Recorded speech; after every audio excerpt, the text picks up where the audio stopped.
bitta tovar uchun 2, 3, 4 marta soliq to'lash mumkinmi? O'zbekistonda mumkin ekan.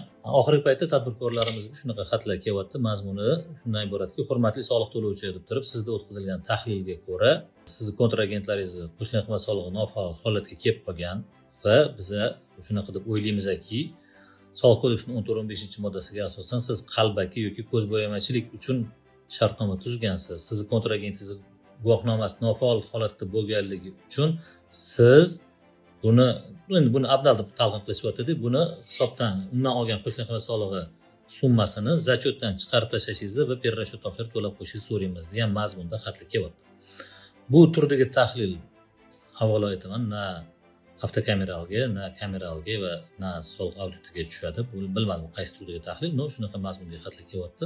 Aslida ham ko'pchilik bu narsada abdal qilgan, u korxonalar ro'yxatini ichida abnal kontoralar ham bor va shuning uchun ham kelyapti. O'zi tadbirkorlar o'zi ham ko'pchilik holatda juda ham oppoq demaymiz, lekin shunaqa holatlar bo'lyaptiki, bu berilayotgan ro'yxat ichida shunchaki qo'shimcha qiymat solig'i guvohnomasi nofaol bo'lganligi uchungina bu bilan ham sen abnal qilgansan, shuning uchun zachotdan chiqarib tashlagin degan da'volar ham ichida aralashib ketyapti. Fikrimni aniqroq tushuntirib beradigan bo'lsam, ayrim korxonalarda sen abnal qilgansan falonchi bilan degan korxonalaringizda, kontragentingizda aslida qo'shilgan qiymat solig'i bo'yicha umuman qarzi ham yo'q. Hisobotlarni hammasini topshirgan ham bo'lib chiqadi. Shunchaki u yo ustav fondi yo tovarni zaym qilib turib, o'sha mahsulotni kirim qilib sizga sotgan bo'ladi va qo'shilgan qiymat solig'ini to'lagan ham bo'lib chiqadi.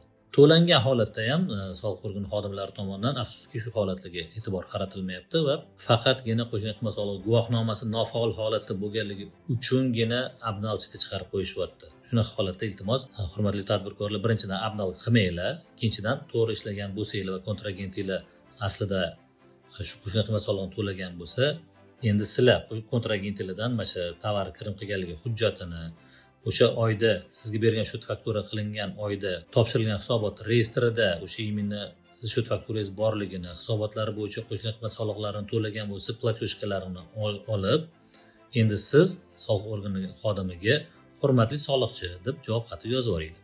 Ya'ni agar meni faoliyatimni tahlil qiladigan bo'lsangiz, iltimos aniqroq tahlil qiling. Shunchaki qo'shimcha qiymat solig'i NDS guvohnoma o'chib qolganligi uchungina kontragentimni abnalchiga chiqarib yubormang. Iltimos aniqroq tahlil qiling, chunki mana asoslar meni kontragentim qo'shimcha qiymat solig'ini to'lagan ekan degan holatlarni asoslab ko'rsatib yozma javob yuboringlar va bu asoslarni o'zingizda saqlab qo'yinglar.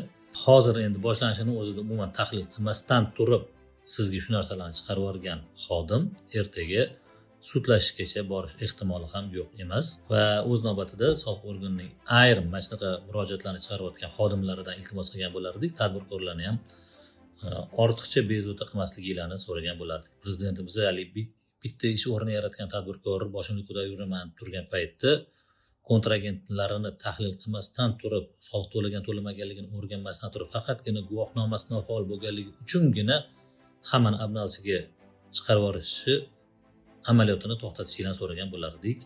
Soliq organi rahbariyatidan ham bu narsani iltimos qilardik. Bunaqa amaliyotlarga e'tibor berib qo'yinglar. Bu tadbirkorni ortiqcha bezovta qilish bo'lib qoladi. O'zinglarni ehtiyot qilinglar, salomat bo'linglar.